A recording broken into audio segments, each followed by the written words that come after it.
The snow fell heavily that Christmas Eve, blanketing the small Vermont suburb in a thick layer of white.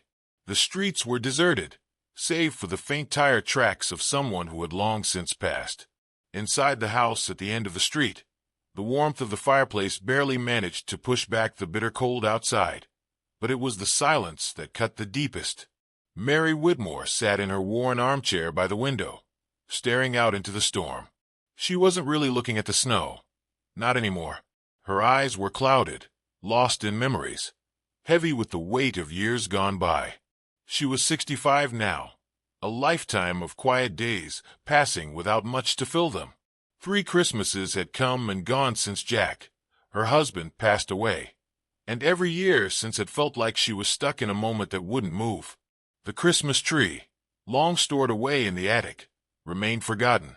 Its lights, the ones Jack used to set up with such care, hadn't twinkled in years.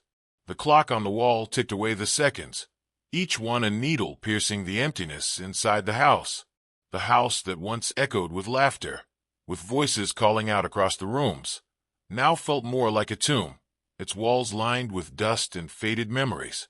The soup on the stove simmered slowly, but Mary wasn't hungry. She hadn't been for months.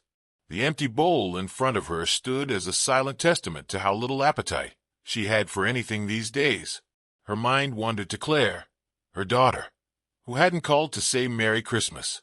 The space between them wasn't just physical, it was emotional too.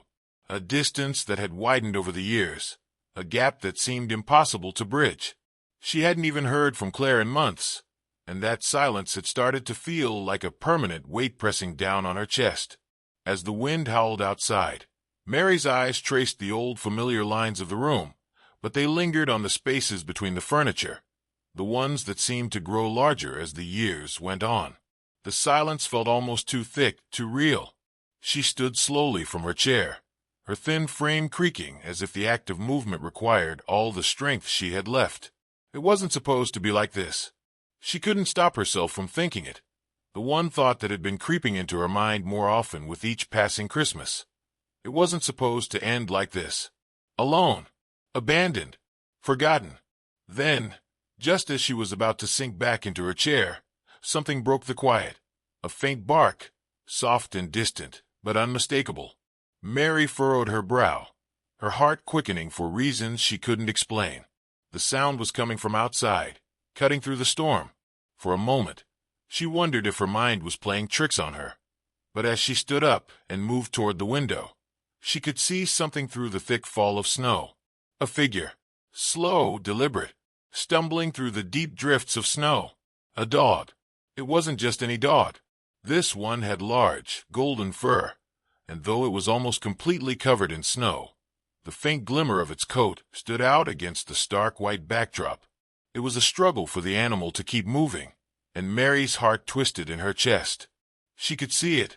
This dog was exhausted, clearly lost, its paws dragging, slipping in the snow. But there was something else in the dog's eyes, something more than just exhaustion. A deep, soulful sadness, a look that seemed to echo the same empty space she felt in her heart. Mary stood frozen in the doorway for a moment, her breath caught in her throat. Why was the dog here? How had it found its way to her house? She hadn't seen any other footprints leading up to her door. The wind howled louder, and without fully understanding why, she stepped outside. The cold sliced into her skin like a blade, but she didn't care. She had to know. "Where did you come from?" she whispered, barely above her breath, her voice almost lost in the storm. The dog looked up at her, its brown eyes filled with a mix of exhaustion and something else, something that Mary couldn't place, but that felt oddly familiar. Hesitant, she opened the door wider, and the dog, as though it knew exactly where it was going, stepped inside. Its paws left wet marks on the old rug, but Mary didn't mind. The dog was here now, and for some reason, that felt like something she couldn't quite explain. She watched the dog with cautious eyes as it moved to the kitchen, immediately finding the bowl of soup she had set aside. Without hesitation, the dog began to lap it up, its hunger so intense that Mary could only stand there in silence, unsure of what to do next. When it finished, The dog lay down at her feet by the fireplace, curling up with an almost regal calmness, as though this was exactly where it was meant to be. But Mary couldn't shake the feeling that there was more to this dog than met the eye. The house grew quieter again, the storm outside still roaring, but something about the presence of the dog settled into the air. There was an inexplicable comfort, yet also an unease that crept into her bones. Something had shifted, and she wasn't sure what it meant. She stood there, watching the dog, its gentle breathing rising and falling like a quiet rhythm in the room, when her eyes drifted to the mantel. It was empty. For years, the picture of Claire, her daughter, had been framed there, taken one Christmas long ago. A photo from a time when things were simpler, a time when the world hadn't started to unravel. But it was gone, and for the first time that evening, Mary's heart skipped a beat. The fire crackled softly in the hearth, casting long shadows across the room. Mary sat back down in her armchair, her hands folded tightly in her lap, still processing the oddity of the moment. Droopy had settled at her feet, his warm body a small comfort against the cold that seemed to pervade every corner of her life. But the unsettling thought of the missing photograph clung to her mind like a fog she couldn't clear away. It was silly, she knew. There could be a simple explanation. Maybe Claire had taken the picture, or maybe it had slipped somewhere she didn't notice. But deep down, Mary understood that this was more than just a misplaced frame. It was as if the absence of that photo was a sign that something deeper, something buried in the past, was about to resurface. Her thoughts drifted back to the time when the house had been full of life. Jack had always been the center of it all, with his easy laughter, his deep voice that filled every room.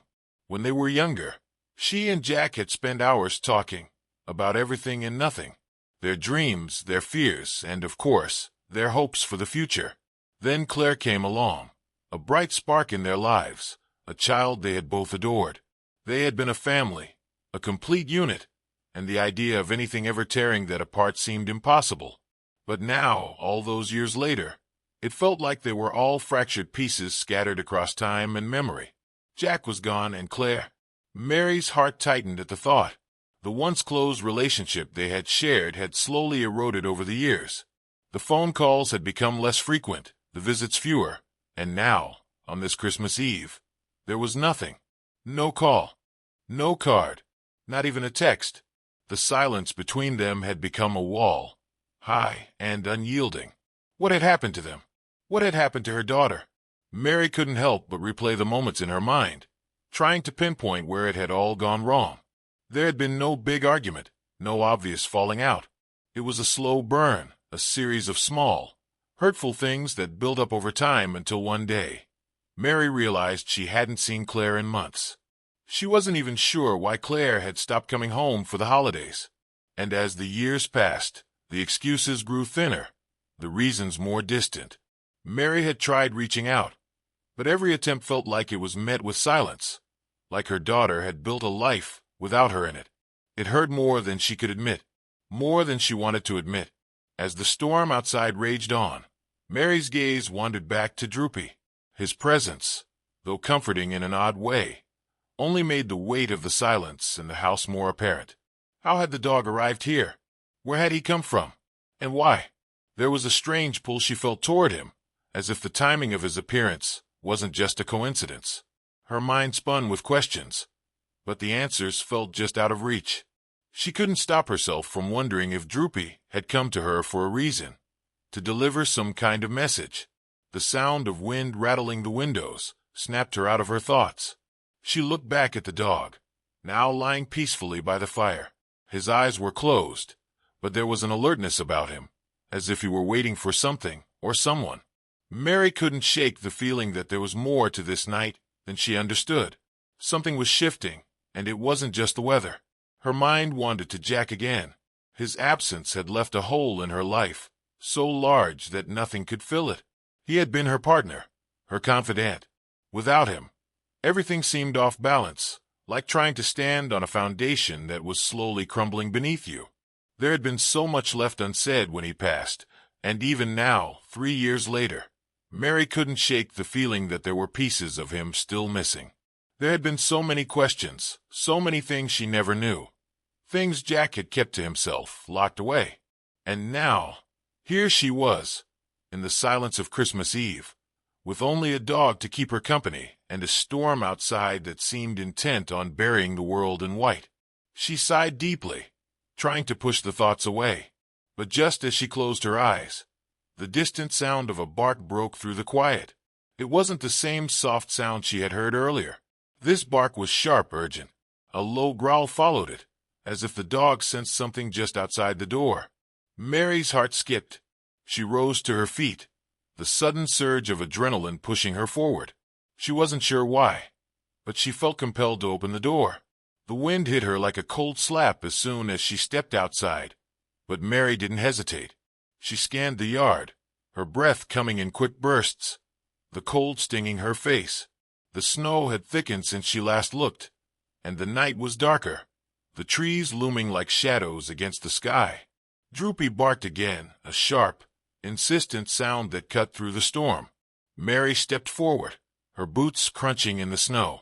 She didn't know what she was looking for, but the feeling in the pit of her stomach told her something was coming. She wasn't sure if it was fear or anticipation, but it was there. And then, through the haze of falling snow, she saw it, a shadow, moving quickly between the trees. Her breath caught in her throat as the shadow seemed to pause, then vanish. Had she imagined it? But Droopy didn't seem to think so.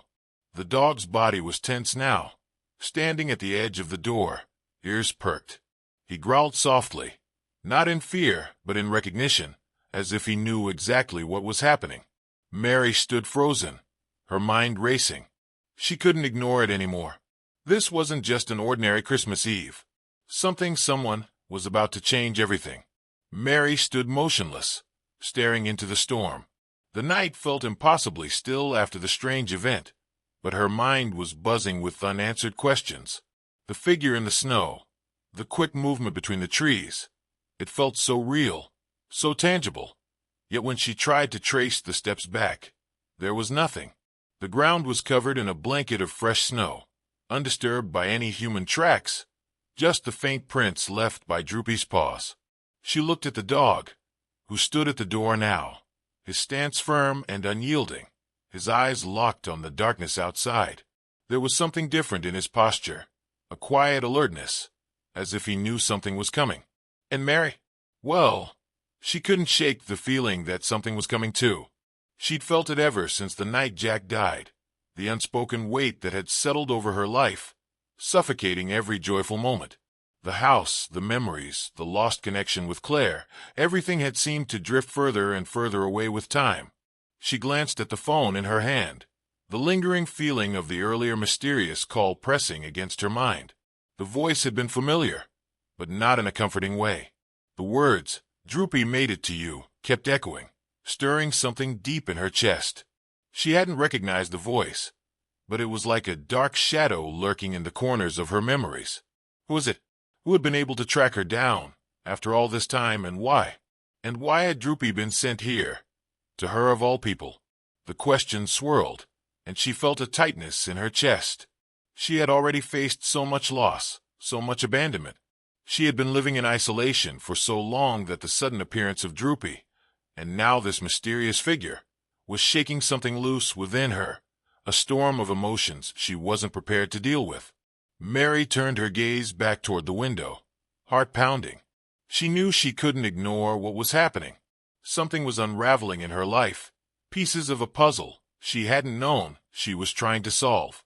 The silence, the missing photograph, the cryptic letter from Jack. It was all leading her to a place she wasn't sure she wanted to go. What if the past wasn't as far behind her as she thought? What if everything she believed about her life, her family, had been a lie? She took a deep breath and closed the door, trying to push the unsettling thoughts away. Droopy followed her to the living room, sitting at her feet with a quiet loyalty. His presence had been strange from the beginning, comforting yet unnerving. She couldn't explain it, but it felt like he was here for a reason, as if his arrival wasn't just a fluke. The house was too quiet again, too still. The walls felt like they were closing in around her. She needed to do something to break the silence, to regain some control over the situation. But every move she made, every step she took, felt uncertain. Mary took a seat at the kitchen table, trying to collect her thoughts. The letter. It burned in her mind. The words from Jack. Things he had never told her before. She had read them over and over, but they didn't make sense. The guilt, the secrecy. And now, with Droopy's arrival, it all seemed too much. What was Jack's secret? What had he kept from her? And why hadn't he trusted her enough to share it? Had it been something that could have changed everything, if only she had known? Or had he been protecting her from something darker? She glanced at the dog again. He was lying down by the door, his eyes still on the threshold. A bark broke the silence, sharp and sudden. Startled, Mary stood up quickly, her breath catching in her throat. The sound was followed by the soft thud of something heavy on the porch. Without thinking, she rushed to the door again, her heart hammering in her chest. The wind had picked up, howling louder as it slammed against the house. But there was something outside, something she couldn't see, but could feel. The cold wind hit her face as she stepped into the darkened porch, looking around frantically. She saw nothing at first. The feeling of being watched, though, was undeniable. She wasn't alone. And then the doorbell rang. The sound was jarring, almost mocking in its suddenness. Mary's mind spun as she walked slowly toward the door. She didn't know why, but there was a part of her that hoped it would be Claire, standing there with some explanation, some apology. Maybe it wasn't too late to repair things between them. But when she opened the door, the figure standing there wasn't Claire. A man, tall, with his hood pulled low over his face, the stranger's breath visible in the frigid air. He seemed hesitant, almost unsure of himself. But there was something familiar about his posture, the way he carried himself. Mary's heart skipped a beat as she took a step back, her mind racing with confusion. "Can I help you?" she asked, her voice shaky, louder than she intended. The man hesitated before pulling down the hood, revealing his face. It wasn't someone she recognized, not completely, but there was something about his eyes. The same deep, dark eyes as Jack's. "I'm sorry," the man said, his voice hoarse, "but my name is Michael. I think I'm your stepson." The words hit her like a wave. Her breath faltered. The world around her seemed to spin, and for a moment, she couldn't speak. Michael, her stepson. Jack had never mentioned a son, not once. But there he was, standing on her doorstep, looking just like Jack. The storm howled around them, but Mary felt like time had frozen. The door stood open, the cold seeping into the room, but she couldn't move. The years of unanswered questions, the bitterness of being left behind by her own daughter, all collided in that instant. How could this man, this stranger, be Jack's son? What was he doing here? And why, of all things, had Droopy led him to her doorstep? Mary stood frozen, her hand still gripping the doorframe, heart pounding in her chest. Michael, the man standing in front of her, looked like a ghost. He had the same eyes as Jack, dark, intense, the kind of eyes that had once made her heart race with love all those years ago. But now, they only made her feel a deep, unshakable discomfort. "Michael," she whispered, her voice barely audible above the howling wind. She couldn't believe what she was hearing. The word stepson echoed in her mind like a bell, a sound that felt foreign, unreal. "But Jack never told me about you." Michael's eyes softened as he stepped closer, his voice quieter now. "I know. He never did. I think he was afraid, Mary." He hesitated, glancing down at his shoes, then meeting her eyes again. "Afraid of what you might think. Afraid of the past coming back to haunt him." Mary's mind reeled. She tried to form a coherent thought, but all she could manage was a shaky breath. "But why now? Why are you here? And why didn't he ever tell me?" The questions tumbled out in a rush, too fast for her to stop. The hurt in her chest, the anger, and confusion, it was all spilling out like a dam breaking. And yet, despite everything, despite the whirlwind of emotions inside her, there was something else, a flicker of hope. What did it mean that this man, this stranger who claimed to be Jack's son, was standing on her doorstep on Christmas Eve? Michael's gaze didn't waver. "I've been looking for you, Mary, for a long time, but I couldn't find you. And then I heard about Droopy." He looked over his shoulder, as if searching for something in the snow. "I knew something was happening. I knew the time was right, but I didn't expect it to be like this." Droopy, who had been sitting quietly by the fire, suddenly lifted his head. He looked at Michael with a sharpness that Mary hadn't seen before, his tail thumping softly against the floor. There was an unmistakable recognition in the dog's eyes, a silent communication between them that Mary couldn't fully comprehend. "What do you mean? You heard about Droopy?" Mary asked, trying to ground herself. The idea of her husband's past suddenly colliding with her present was too much to take in all at once. Michael stepped inside, wiping the snow off his coat as he moved past her. "It's a long story," he said softly, his voice tinged with sadness. "But Droopy isn't just a stray. He's part of the reason I'm here." Mary closed the door behind him, her mind spinning faster than she could keep up. She led him into the living room, her legs feeling like they might give out. Droopy padded over to Michael, nuzzling his hand, as if welcoming him home. It was a strange moment, a moment Mary couldn't quite wrap her mind around. But one thing was clear. She had no choice but to face whatever was coming next. They sat in silence for a moment, the tension between them thick. Michael looked around the room, his eyes settling on the photo of Jack she kept by the mantel. The same photo that had been there for years, and yet, now it seemed to carry a different weight. "I never knew my father, Mary," Michael said, breaking the silence. "I was just a boy when he left. And then, well, the things he did, his mistakes, caught up to him. But I've spent my life wondering what could have been, wondering if I would have ever been able to know him, if he would have let me." Mary's chest tightened as she listened to him. She had always thought Jack's life had been so simple, so clear. But now she was realizing how little she had truly known. There had been things about him, things he kept hidden, that she would never understand. And then there was Claire. Mary's thoughts turned to her daughter again. Why hadn't Claire come home for Christmas? Where was she? Had she known about Michael? Would it have mattered? The pain of her estranged relationship with Claire seemed to intensify, the gap between them only widening with each passing year. Mary shifted in her seat, glancing at Droopy, who was now resting his head on Michael's lap. His eyes were closed, but there was something in his stillness that made her feel like he was watching, waiting for something that hadn't happened yet. "I don't understand any of this," Mary muttered, mostly to herself. "Why now? Why today?" Michael leaned forward, his voice lower, more earnest. "I think it's because of what happened in the past. My father, he kept secrets, big ones. But I believe that you and Claire need to know the truth. And I believe Droopy is here to help you see it." Mary's mind raced. "You're saying the dog is somehow connected to all of this?" Michael nodded slowly, his gaze unwavering. "Yes.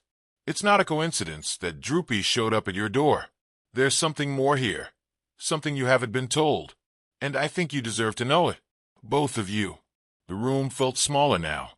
Mary's heart was heavy, her chest tight with fear and confusion. Michael's arrival had only raised more questions, and the answers were pieces to a puzzle that she wasn't sure she wanted to solve. But the more she thought about it, the more she realized she didn't have a choice. The past, Jack's past, her past, Claire's past, had a way of catching up with them, whether they were ready or not. And now, in front of her, was a man who could give her answers, answers that might change everything. "Okay," she said quietly, her voice thick with emotion. Tell me everything." As the storm raged outside, the truth began to take shape, and Mary knew that nothing in her life would ever be the same again. Mary sat in stunned silence, the weight of Michael's words hanging in the air like an oppressive cloud. Every part of her wanted to resist, to push him out of her home, to slam the door and retreat back to the solitude she knew so well. But a part of her, the part that had longed for answers, for connection, couldn't walk away. She needed to know the truth. "Why would Jack keep something like this from me?" she asked, her voice barely above a whisper, her throat tight with emotion. She hadn't spoken Jack's name in so long. His absence was still a phantom that haunted every corner of the house. To bring him up now, to acknowledge the secrets, the lies, it felt like she was inviting a storm inside, one she wasn't sure she could weather. Michael took a slow, measured breath, because he was scared, afraid of the consequences of his actions, and maybe even more afraid of losing you, of losing the family you had built. He paused, his voice breaking with a rawness Mary hadn't expected. But Mary, I've spent my whole life wondering who my father really was, and now I realize I might never get the chance to know him, except through you. The word stung like a slap. She looked at him, at the man who carried Jack's eyes, the man who had lived an entire life without knowing the family she had built with Jack.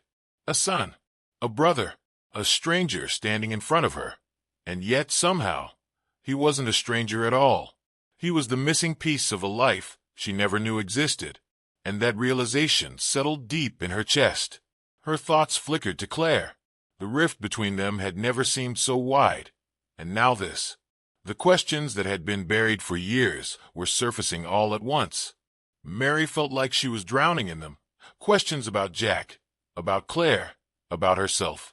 She had never expected to be here, to be standing on the brink of something so much larger than she could understand. She turned her gaze to Droopy, still lying on the rug, his golden fur now dusted with snow. His eyes were closed, but there was something about his stillness that was too purposeful to ignore. His presence in her life had always felt oddly comforting, like a sign she wasn't alone, even in the darkest of times. But now, the dog seemed like more than just a companion. "Droopy," Mary whispered, her voice trembling. The dog's ears perked up at the sound of her voice, his head lifting slowly, as if to acknowledge her. He looked at her intently, his gaze deep, understanding. Mary wasn't sure what to make of it. Was Droopy leading her to some kind of truth? Or was he simply a symbol of the changes happening all around her? She wished she could ask him, but there were no answers to be found in the silence of the room. Suddenly, the air felt thick with anticipation. The storm outside raged harder now, the wind battering against the house like it was trying to tear it apart. The room seemed to close in around them, as if the house itself was holding its breath. Michael's eyes met Mary's, and in that moment, she saw it, a flicker of understanding, of shared grief. He, too, was waiting for something, for her to make the next move. "Tell me everything, Michael," she said, her voice stronger now, despite the tremor in her hands. "Tell me about my husband, about your past. Why do you think Droopy came here? What is all of this really about?" Michael nodded, his face serious, his expression softening with the weight of the truth he was about to reveal. "The truth is, Mary," he began, his voice low, "I think Droopy was sent here for a reason. He's more than just a dog. He's the bridge between the past and the future. And he's here to make sure you understand that. Understand that the past doesn't just disappear. It comes back. It always comes back." His words hit her like a blow. The past, the memories she had tried so hard to bury, were coming back. And they weren't just memories anymore. They were alive, breathing, and they were about to change everything. Just as Michael spoke the final words, a soft sound interrupted the moment. The sound of footsteps outside the door. It was slow, deliberate, and unmistakably human. Mary's heart skipped. Was it Claire? Could it be? She stood up, her legs trembling, and reached for the door. Droopy, sensing the shift in the air, stood as well, his tail stiff, his body tense with anticipation. The moment had come. Mary wasn't sure what would be on the other side of that door, but whatever it was, it would be the beginning of something entirely new. She slowly turned the knob, her breath shallow in the tense silence. The door creaked open. Mary's hand shook as she reached for the door, the brass handle cold and unyielding beneath her fingers. Droopy's presence at her side was like a steadying force, his body tense, alert. The air in the room felt charged, as if something unspeakable was about to happen. It was as if time itself was holding its breath. Outside, the storm had intensified. The wind howled through the trees, thrashing against the house with a fury that seemed determined to drown out every other sound. But the footsteps, slow and deliberate, echoed against the walls of Mary's heart. Whoever was out there wasn't trying to hide. Whoever was outside was coming with purpose. The door creaked open slowly, revealing nothing but the swirling snow. The porch, normally welcoming, now seemed to stretch endlessly into a void. Mary stepped out, her breath fogging in front of her face, and she squinted into the night, her pulse racing. There was no figure standing on the doorstep, no shadow among the trees. Her chest tightened with a sense of deep foreboding. Had she imagined it? Could she be losing her mind after all these years of isolation, of silence? A low growl from Droopy snapped her out of her daze. She turned to look at him. His ears perked up. His eyes locked on something just beyond her sight. His body was rigid, and he was no longer growling out of caution. This was something else. Something primal. The kind of instinct that Mary couldn't explain, couldn't ignore. Then, from the corner of her eye, she saw it.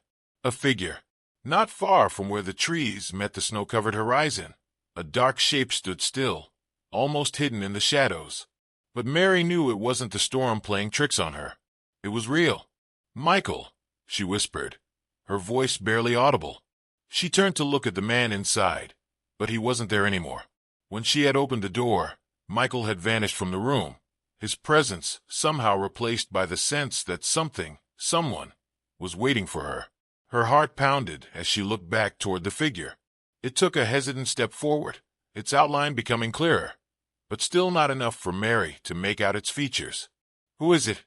Mary asked, her voice carrying on the wind, though she knew the question wasn't for anyone in particular.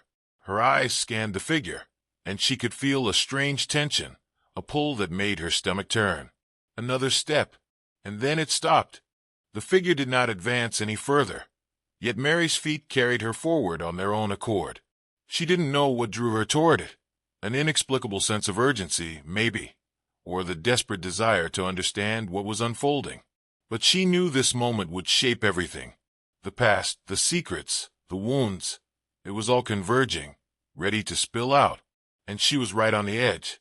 Droopy stayed by her side, his body still tense but silent now, as though he understood the gravity of the situation. A voice, low and raspy, broke through the silence. "Mary!" It wasn't a question. It wasn't even a greeting. It was as though the voice knew exactly who she was, knew exactly why she was standing there. But Mary's heart froze at the sound. There was something in that voice that was achingly familiar, yet utterly distant. "I'm here," the voice continued, softer this time. "I'm here to make things right, to show you the truth." For a brief moment, Mary thought she might collapse from the weight of it all. She opened her mouth to speak, but nothing came out. She had so many questions, about Jack, about Michael, about Claire, and now this voice, this mysterious presence outside, was the key to everything.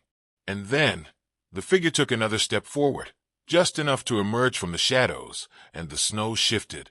In the dim light, Mary saw the face. It wasn't Michael, though it looked like him. It was older, worn, and tired. Too tired for someone who should have been young, full of life. But there was something unmistakably familiar about it. It was Jack. Or rather, it was the ghost of Jack. The man she had loved, the man she had spent years with, now standing before her, his features worn by time, his eyes filled with a mixture of sorrow and regret. Her breath hitched in her throat. "Jack!" she whispered, her voice shaking. The figure nodded slowly, its eyes never leaving hers. "I know, Mary. I know you never understood why I kept the secrets I did, why I never told you about Michael, and about everything else." Tears filled Mary's eyes, but she couldn't bring herself to step closer. The pain was too sharp, too real. She had buried it for so long. "Why didn't you tell me, Jack?" she cried, her voice breaking with emotion. "Why did you keep him from me?" The wind picked up again, the storm now roaring like an animal in pain, but Mary's world had narrowed to just the figure of Jack, of what he was, of what he had been, and what she was finally facing. "I was afraid," Jack's ghost said quietly. "Afraid of losing you, afraid of losing everything. So I hid. I thought it was easier that way." Mary felt a deep, unbearable sorrow in his words, but there was something else, anger. Anger at the years they had wasted, the silence that had filled the space between them. How much could a person bear? How many secrets could one person hide before it all started to unravel? I couldn't live with it anymore, Mary. I thought I was protecting you, but I wasn't. I couldn't protect you from the truth. As the figure took another step toward her, the air seemed to tremble with the weight of what was happening. The storm outside had nothing on the storm raging inside Mary. Everything was breaking apart. Her memories, her heart, her understanding of the life she had built. And yet, there was something else building within her, too. A kind of clarity. A moment of reckoning. The truth was out. And now, she had to face it. But Mary wasn't sure if she was ready for what would come next. Mary stood there, trembling, as Jack's ghost slowly advanced toward her. His face, worn with time and regret, seemed to shimmer in the dim light of the storm. It wasn't just the wind shaking the trees outside. It was the weight of years of silence, of untold truths, all crashing down on her in this one impossible moment. She wanted to scream, to run, to close her eyes and pretend it wasn't happening. But she couldn't. The image of Jack, his figure flickering like a flame, held her in place. He was here, and the things he had hidden from her were finally clawing their way into the light. "Why now?" Mary whispered, her voice raw with disbelief. "Why appear now, after all this time? Why couldn't you just tell me?" Jack's ghost stopped just a few feet from her. The wind howled around them, but it seemed distant, as if the world outside had suddenly become unimportant. All that mattered was this moment, the final unraveling of everything she had believed. "I couldn't, Mary," Jack said softly, his voice cracking like old wood. "I couldn't live with the guilt. I thought I was protecting you, but I wasn't. The truth was always there, and I ran from it, from the consequences of what I had done." His words sliced through her like a blade, each one a painful reminder of what had been lost. But they also carried something else, something raw and honest, something that, for the first time in years, felt like closure. Mary felt the anger bubbling up in her chest, the years of pain and abandonment rising to the surface. "You abandoned me, Jack. You abandoned me, and Claire. All these years, I've lived in this house alone, with your lies, your secrets. And now, you think you can just waltz back into my life and make it all better?" Tears stung her eyes, but she didn't turn away. She couldn't. This was it. This was the moment where everything would either shatter or heal. Jack's ghost flinched at her words, but he didn't retreat. "I never meant to hurt you. I loved you more than you'll ever know. And I loved Claire too, even though I failed her. But I couldn't bear the thought of losing you both. So, I kept everything locked away. And now, I'm afraid it's too late to make it right." A deep, gut-wrenching silence followed. Mary wanted to reach out, to shake him, to make him understand the damage he had done. But she also felt the weight of his words. She saw, for the first time, the brokenness of the man she had loved. He wasn't a villain. He was just a man who had been afraid of his mistakes, of losing everything. Then something shifted inside Mary. The anger, the betrayal. They didn't vanish, but she saw them for what they were, emotions that had been festering for too long. She wasn't going to heal by clinging to them. She wasn't going to heal by holding on to the past. "What do you want from me, Jack?" she asked, her voice steady now, though the pain still lingered. "What do you want me to do with all of this?" Jack's eyes softened, and he took another step closer, his presence almost tangible. "I want you to forgive me. For yourself. For you and Claire. I want you to live your life without this weight on your shoulders."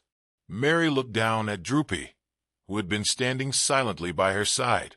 His golden fur, now matted with snow, seemed to glow in the light of the storm. The dog's quiet presence, his calm demeanor, was like a reminder that she wasn't alone. Not in the way she had always thought. The storm raged on outside, but inside the house, something had begun to shift. The walls of anger and silence that had kept her trapped for so long were starting to crack. She didn't know if she could ever fully forgive Jack. Not yet. Not in this moment. But for the first time in years, she felt something like hope. "I'll try," she said softly, looking back at Jack's ghost. But it's going to take time. And it's going to hurt. Jack nodded, his eyes filled with an emotion Mary couldn't name. I know. But that's all I can ask.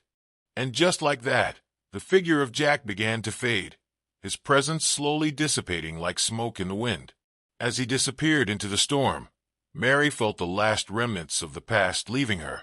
It wasn't gone completely, not yet, but something had shifted. The heavy burden she had carried for so long was lifting slowly, inch by inch. She turned back to Droopy, who was still watching her with those wise, knowing eyes. The dog's presence had been the thread that connected the past to the future, the key to unlocking the door that had kept her trapped in the past. He hadn't just brought Michael here. He had brought her to this moment, a moment where healing, however painful, was possible. With a deep breath, Mary stepped back inside, closing the door on the storm. She didn't know what the future would bring, or if she could ever truly forgive Jack. But she knew one thing. She wasn't alone anymore. Not in the way she had been. Not with Droopy by her side. As the storm raged outside, Mary felt a quiet peace settle over her. The past had finally spoken, and now it was time to move forward. The house was quiet now, the storm still raging outside, but Mary felt a stillness within her that she hadn't known in years.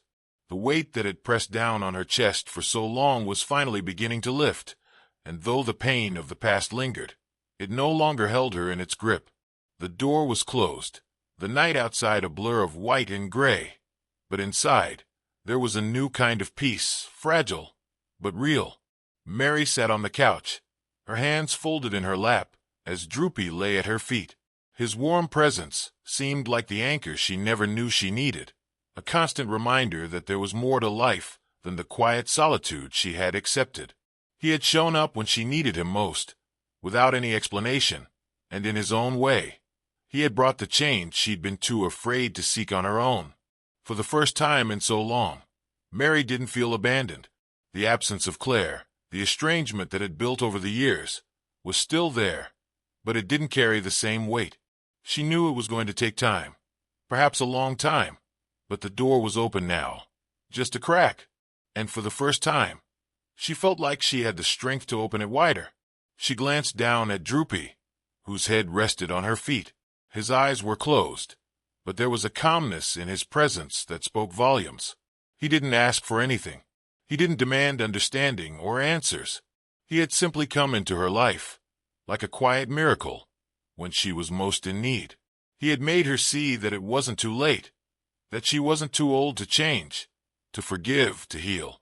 The tears that had threatened to spill earlier had dried, but there was still a deep ache in her heart, a heart that had been bruised and torn by years of loneliness, by secrets and silences. But now, as the quiet of the house enveloped her, Mary realized something else. The ache wasn't as sharp as it once was. The weight of the past wasn't gone, but it wasn't all that defined her anymore. She stood up slowly, her legs a little stiff, but her movements deliberate, as if she were stepping into a new chapter of her life. She walked to the window and drew the curtain back. The storm had calmed, the winds dying down to a soft, steady rhythm. The snow blanketed everything in its silent white, the world outside a frozen reflection of the stillness she felt inside. Her eyes wandered across the street, to the small houses covered in snow, to the street lamp casting a soft glow on the untouched sidewalks. For a moment, she thought of Claire again, and the ache tightened in her chest. The distance between them was still there, but it was no longer unbearable. Mary understood now that healing couldn't be forced. It would come when it was meant to. And perhaps it wasn't just about forgiving the past. It was about understanding it, about letting go of the expectations she had built around it. The past few hours had felt like a whirlwind, a tornado of emotions that had swept through the remnants of her life. But standing here now, watching the snow gently fall, Mary knew that things could be different.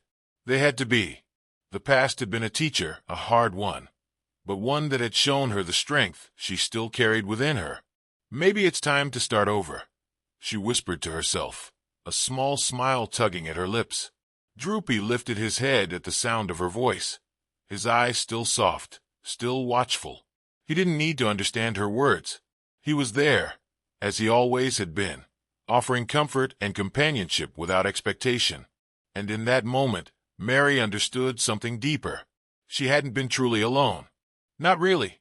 The phone on the kitchen counter, silent for so long, suddenly buzzed with an incoming call.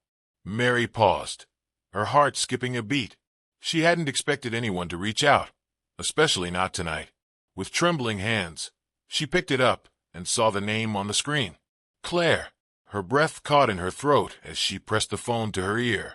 It had been months since they'd spoken, longer since they'd really talked. The space between them felt like an endless chasm, but in that moment, with the quiet peace surrounding her and Droopy at her side, Mary felt a tentative hope stir. "Hello," she said, her voice barely above a whisper. On the other end of the line, Claire's voice sounded strained, but real. "Hi, Ma. I know it's been a while. I'm sorry. I've been thinking about you, especially tonight." Mary's heart gave a small, hesitant leap. "Claire," she whispered, her voice thick with emotion. "I've missed you." "I miss you too," Claire said softly, her words carrying an honesty that made Mary's heart ache. "I've been going through some stuff. A lot, actually. I should have called sooner. I just didn't know how." Tears welled in Mary's eyes again, but this time, they were different. This time, they felt like a beginning, a healing that could only come from this moment of raw, painful honesty. "It's okay, Claire," Mary said, her voice steady. "It's okay. I've been here, and I'm ready, whenever you are." Outside, the snow continued to fall, soft and steady, and for the first time in a long time, Mary felt like she wasn't just living in the past. She was stepping into the future. Mary sat back down on the couch, her phone still pressed against her ear. Claire's voice on the other end had softened, as if the distance between them was beginning to close with each word. The conversation flowed slowly but steadily, and though neither of them had all the answers, there was an undeniable sense of hope in the air. It was as if the past, with all its pain and silence, had finally given way to something new, a chance, a possibility for both of them to heal. "I've been thinking about coming home, Mom," Claire said quietly, her voice faltering slightly. "I don't know if I'm ready to fix everything, but I want to start." Mary closed her eyes, her heart full of emotion. She had spent so many nights wishing for this moment, imagining what it would be like if Claire would just reach out, just break through the wall of silence they had built. And now here it was. Not perfect, not easy, but real. "I'm here, Claire," Mary said softly, the words carrying all the weight of the years they had lost. "I'm ready to take things slow, but I'm here. Whenever you're ready." The quiet comfort in her voice wasn't forced. It was the truth. She had no illusions about the road ahead. There would be difficult conversations, painful moments of realization, and a lot of healing to do. But for the first time in years, Mary felt a sense of peace. The past, with all its unanswered questions, had finally settled into something she could live with. The unknown no longer felt like a threat. It felt like the beginning of something new. As the conversation with Claire continued, Mary's eyes wandered back to the window.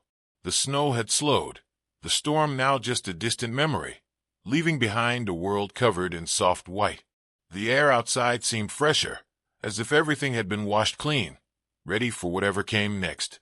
She looked down at Droopy, who was still lying peacefully at her feet, his gentle breathing the only sound in the room. He had been with her through it all, through the loneliness, the pain, the confusion. And now, with Claire on the phone and the storm passing, Mary couldn't help but feel a profound sense of gratitude for the dog who had come into her life when she needed him most. He had brought more than just companionship. He had brought the possibility of change, of healing. "Thank you, Droopy," she whispered to the dog, her voice barely audible. The dog lifted his head at the sound of his name, his eyes soft and knowing. He didn't need words to understand. He simply stayed close, offering his quiet presence, his unwavering loyalty. He had been a bridge, a connection between the past and the future, a reminder that even in the darkest of times, miracles could happen. When Mary hung up the phone with Claire, a new kind of quiet filled the house, one that felt full of promise. She wasn't sure what the future held, but for the first time in a long while, she felt ready to face it. She stood up from the couch, a sense of purpose in her steps. Droopy followed her, as if understanding that the journey they had begun together was far from over. Mary opened the door to the porch, letting the cool air into the house, the faint scent of snow and winter in the breeze. As she stood there, looking out at the world she had almost given up on, she realized that life didn't have to be perfect to be beautiful. It just had to be lived. The miracle wasn't just in the appearance of Droopy, nor was it in the phone call with Claire. The miracle was that Mary had found the strength to keep going, to allow herself to heal, and to open her heart to the possibility of a new beginning. And in that, she had found something she never expected: hope. As she closed the door behind her, Mary looked down at Droopy one last time, her heart full. They had come through the storm, together, and that was enough.